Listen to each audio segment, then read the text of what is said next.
We're often taught to read the Bible like we would read The Adventures of Winnie the Pooh, as a collection of short, stand-alone stories. And so often we read stories like Noah's Ark or the story of Abraham as standalone tales with perhaps a moral lesson to learn. But the biblical stories are part of a much broader storyline. Genesis was not written like the adventures of Winnie the Pooh. It was written much like the adventures of Alice in Wonderland. When we read Alice in Wonderland to our children, they always want to know what happens next. Why? Because they understand that each part hangs together as one story and finds its highest point at the end of the book, not at the end of a single episode. To think, for example, that we can understand the story of Abraham's sacrifice of Isaac in Genesis chapter 22 without reading the first 21 chapters of the book is like flipping to the tea party in Alice's Adventures in Wonderland and thinking that the point of the story is that we should never dine with someone who is crazy or wears bad hats. We will have entirely missed the story and the plot line completely. Our current sermon series through the book of Genesis is intended to give us an overarching storyline of one of the longest and most significant books in the entire Bible. We are trying to read this book as we would read Alice's Adventures in Wonderland, because every story is connected. We have seen how God originally created a perfect world that was later marred by human rebellion. We then see the dire consequences of sin, beginning with the expulsion of the first man and woman out of the garden, and then God making this profound promise that the seed of the woman would crush the serpent's head in Genesis chapter 3 and verses 15, which is a foretelling of the Messiah's decisive victory over Satan at Calvary. As sin continues to wreak havoc on the earth, Cain murders his brother Abel in a fit of rage, and that is followed by widespread evil at the point that all actions and thoughts of mankind are deemed evil. And so God decides to destroy the whole world and have a do-over with just one. Noah's family is spared. God then makes another promise never to destroy the world by flooding it again. Unfortunately, things don't get better. God then calls one man, Abram, who is renamed Abraham, meaning father of the nations, and he becomes the focal point of God's redemptive plan as God promises him that he will bless him and his descendants that will be as numerous as the stars in the sky. Abraham, in his later years, has a child, Isaac, also known as the child of promise, and he is the second of three major patriarchs who are a crucial link to the fulfillment of God's covenant promises. And as we saw last week, Isaac has two twin sons, Jacob, or Esau and Jacob. Jacob steals his brother's birthright and inheritance, kind of as a way of trying to live into God's promise that the younger son would reign over the older son, which would have been very unprecedented at the time in that part of the world. Jacob is later renamed Israel, meaning one who wrestles with God, and he will later become the father of the 12 tribes of Israel. One of his sons, in fact, his second last son, is Joseph. Now, while Abraham's story is told in 14 chapters, Isaac's story occupies only 3 chapters. Jacob's story takes up 22 chapters. And Jacob's second last son, Joseph, also takes up 14 chapters of the Bible, indicating the significance of this man in God's redemptive plan. This morning, we want to look at Joseph, also known as the man of dreams, and we will try and explore how he also, like the other patriarchs, is part of the unfolding plan of what God wants to do, not just in birthing the nation of Israel, but later on through the nation of Israel, eventually pointing to the Messiah, who through through whom the whole world would come to be saved. Now, we've come a long way in Genesis, from Adam to Seth to Noah to Abraham, Isaac, and Jacob.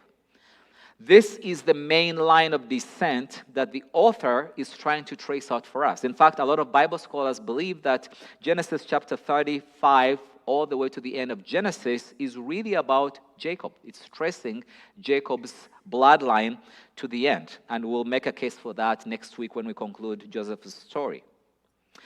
But along the way, we've also met the displaced elder sons like Cain and Ishmael and Esau. The writer doesn't want us to forget about these two. They are kind of important in the story, maybe not the ones who are driving the plot line, but they're certainly critical figures in the storyline that is unfolding. He even takes up one of his, these are the descendants of, which is kind of a statement that is repeated 10 times in the book of Genesis. It's a way of introducing the different sections of the Bible, of the book of Genesis. But he takes up one entire chapter in Genesis chapter 25 to make sure that we don't forget about Ishmael. A 7-verse reminder before we move on to the story of Jacob and Esau. Genesis chapter 36 is similar. The 9th, these are the descendants of sections, introduces us to the bloodline of Esau before we move on to the next major chapter, which is Genesis chapter 37. And that brings us to the 10th and final, these are the descendants of section. It's a bloodline dedicated to Jacob through his favorite son, Joseph, the firstborn of his favorite wife, if you remember from last week, Rachel. As we will see, Joseph will play a vital role in the survival of his people. Now, this is one of the better-known stories in the entire Bible. It's the inspirer of countless children's coloring books, Broadway musicals, and in fact, the famous animated 1999 Joseph and the Amazing Technicolor Dreamcoat. Anyone remember that one? It's a vibrant, sung-through musical film. Or the 2000 movie Joseph, King of Dreams, with the voice of Ben Affleck, I believe. Hollywood aside, this story really is about what happens to the line of Jacob, who is now renamed Israel. All to say that Genesis is the story of the beginning of the nation of Israel. So I invite you to read along with me, and I'm reading from Genesis chapter 37. I'll read the first 11 verses. Jacob lived in the land where his father had stayed, the land of Canaan. And this is the account of Jacob's family line. Other versions will have, these are the descendants of Jacob. Joseph, a young man of 17, was tending the flocks with his brothers, the sons of Bilhah and the sons of Zilpah, his father's wives, and he brought their father a bad report about them. So he told on his brothers. Not a good idea. Now Israel loved Joseph more than any of his sons because he had been born to him in his old age, and he made an ornate robe for him. When his brothers saw that their father loved him more than any of them, they hated him and could not speak a kind word to him. Joseph had a dream, and when he told it to his brothers, they hated him all the more. He said to them, "Listen to this dream I had. We were binding sheaves of grain out in the field, when suddenly my sheaf rose and stood upright, while your sheaves gathered around mine and bowed down to it." His brothers say to him, "Do you intend to reign over us? Will you actually rule us?" And they hated him all the more because of his dream and what he had said. Verses 9. Then he had another dream, and he told it to his brothers. "Listen," he said, "I had another dream. And this time the sun and moon and the 11 stars were bowing down to me." When he told his father as well as his brothers, his father rebuked him and said, "What is this dream you had? Will your mother and I and brothers actually bow down to you on the ground before you?" His brothers were jealous of him, but his father kept the matter in mind. Let's pause there for a minute. So Joseph, like all the other characters that we have met so far, has some serious flaws and yet still turns out to be a key figure in God's redemptive plan. We are told that he's given a robe by his father, Israel, which he wore around his brothers, likely flaunting his favored status. Remember, Jacob was favored by his mother, Rebekah, and now the dysfunction carries on.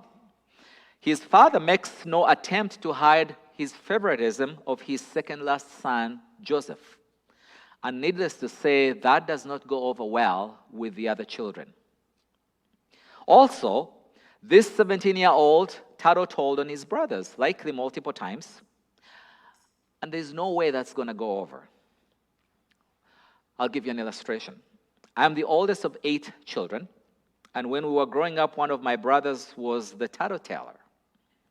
So one day, I decided to call a meeting of my older brothers because we wanted to do something about it. And so after our meeting, we decided that we'd put poison ivy in his bed. Remember, I was not a Christian, okay? For all the liquid brain things I did in my childhood, it's amazing that I'm alive and I'm still here.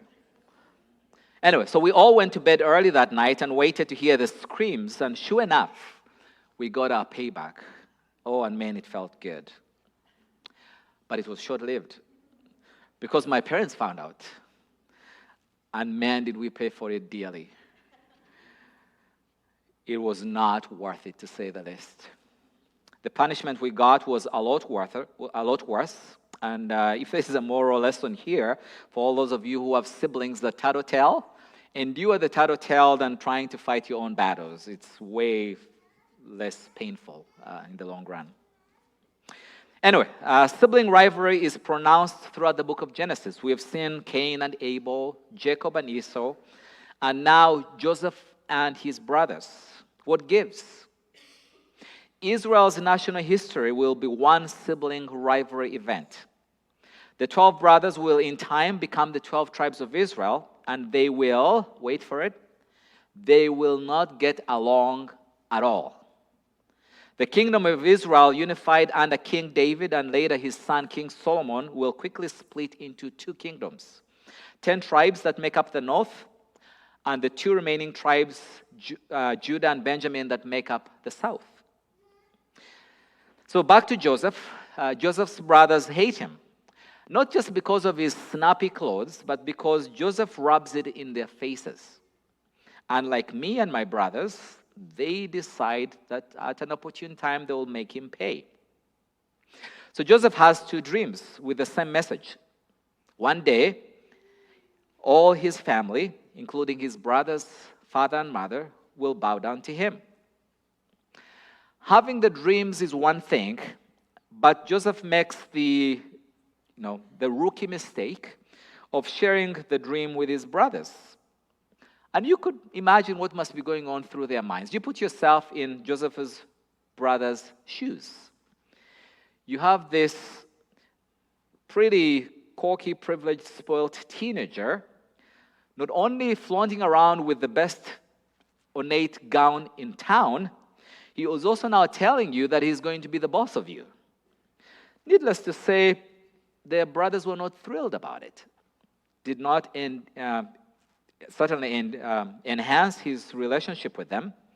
And suddenly you find yourselves in a situation where you have 10 angry brothers versus 1 bratty teenager. And so one day, the father, who is not suspecting that danger is on the horizon, decides to send his son to go check on his brothers. As they see him coming from a distance, they say to themselves, well, guess who's coming? Here comes the dreamer. Let's kill him. But after some debate, cooler heads prevail, partly driven by the intervention of Judah, and they decide to take his robe and throw him in a well. When a caravan of Ishmaelites, who are Arabic traders, passes by on their way to Egypt, the brothers sell Joseph to them. With some quick cash and their problem gone, it is a win-win, they think to themselves.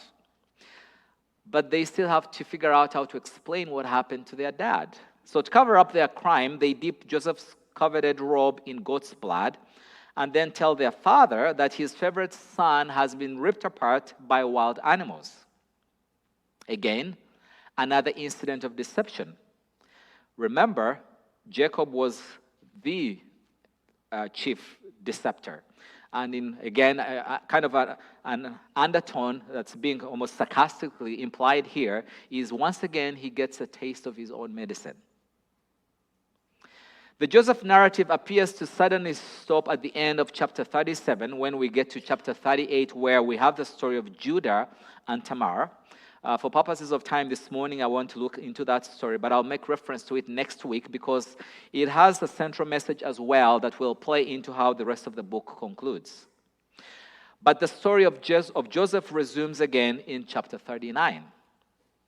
Of course, at this point, Jacob is devastated. His favorite son from his favorite wife is dead, at least he thinks. Little does he know that Joseph is making his way to Egypt to be sold as a slave to Potiphar, one of Pharaoh's highest-ranking officials. Joseph quickly becomes a trusted man in Potiphar's house, and he is put in charge of everything under Potiphar's house. And even there again, we see the promise made to Abraham at work. God blesses Potiphar because Potiphar blesses Joseph. Let's read verses 2 to 6 of chapter 39. The Lord was with Joseph so that all he did prospered, and he lived in the house of his Egyptian master. When his master saw that the Lord was with him and that the Lord gave him success in everything he did, Joseph found favor in his eyes, and he became his attendant. Potiphar put him in charge of his household, and he entrusted to his care everything that he owned. From the time he put him in charge of his household and all that he owned, the Lord blessed the household of the Egyptian because of Joseph. The blessing of the Lord was on everything Potiphar had, both in the house as well as in the field. So Potiphar left everything he had in Joseph's care. With Joseph in charge, he did not concern himself with anything except the food that he ate. All looks be going great. You'd think, hey, maybe this is what the dream was about. He's finally in charge. He's risen to kind of a noble position in Potiphar's house. It's very easy for Joseph, given what he has gone through at this point, to think maybe this is where I'm supposed to end up.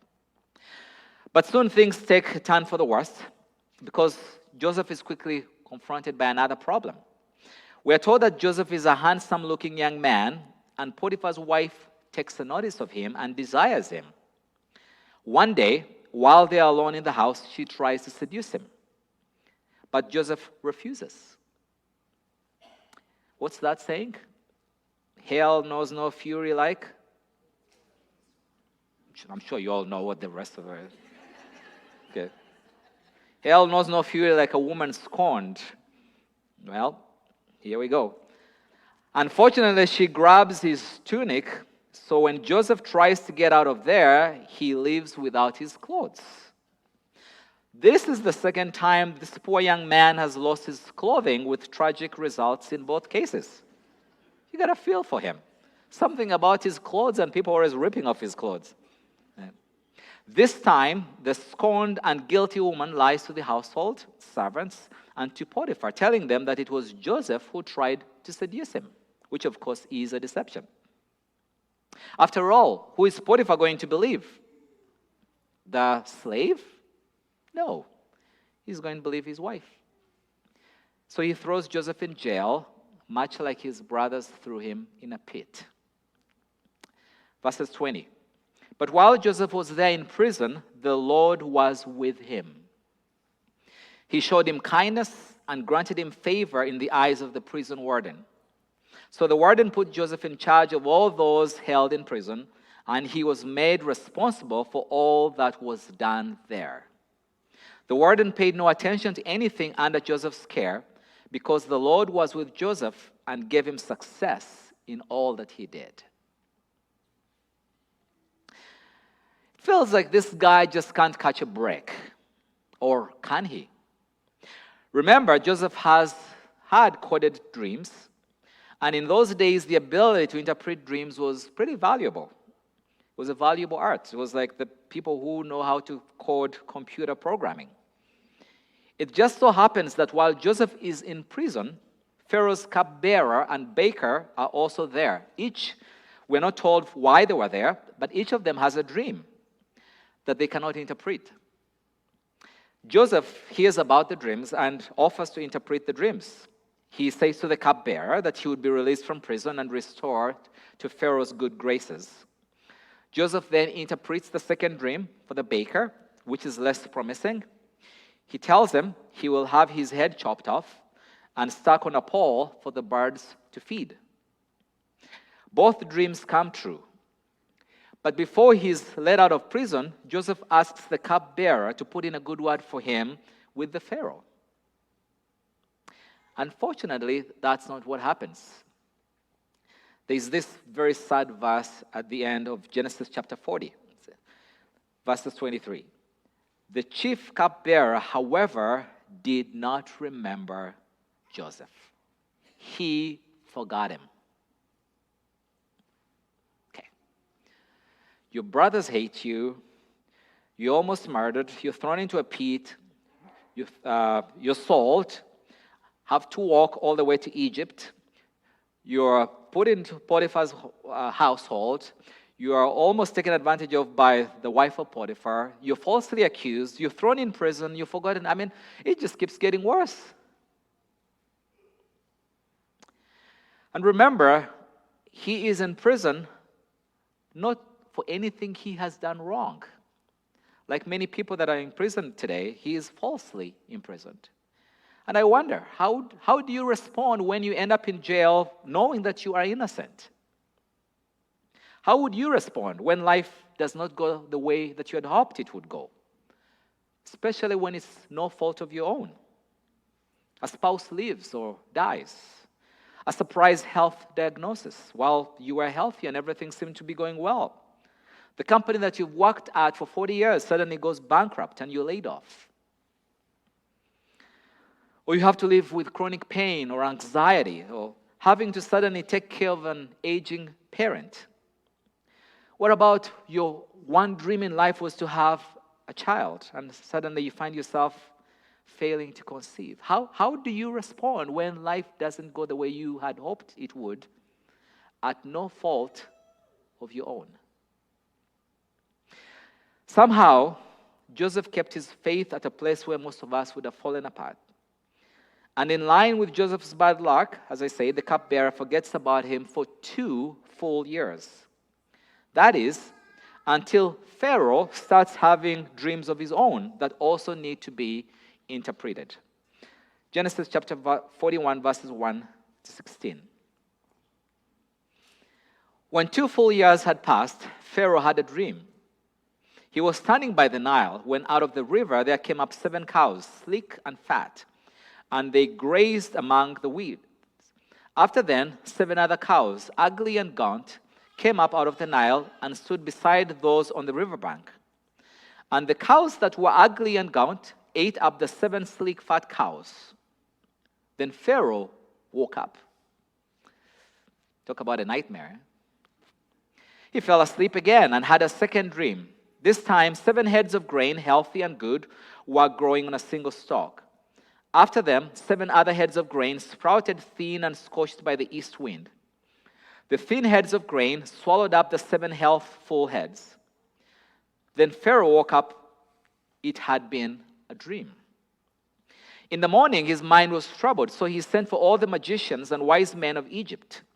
Pharaoh told them his dreams, but not a single one could interpret them for him. Then the chief cupbearer said to Pharaoh, "Today, I am reminded of my shortcomings. Pharaoh was once angry with his servants, and he imprisoned me and the chief baker in the house of the captain of the guard. Each of us had a dream that same night, and each dream had a meaning of its own. Now a young Hebrew was there with us, a servant of the captain of the guard. We told him our dreams, and he interpreted them for us, giving each man the interpretation of his dream. And things turned out exactly as he interpreted them to us. I was restored to my position, and the other man was impaled. So Pharaoh sent for Joseph, and he was quickly brought from the dungeon. When he had shaved and changed his clothes, he came before the Pharaoh. Pharaoh said to Joseph, I had a dream, and no one can interpret it. But I have heard it said that of you that when you hear a dream, you can interpret it. Verse 16. I cannot do it, Joseph replied to Pharaoh.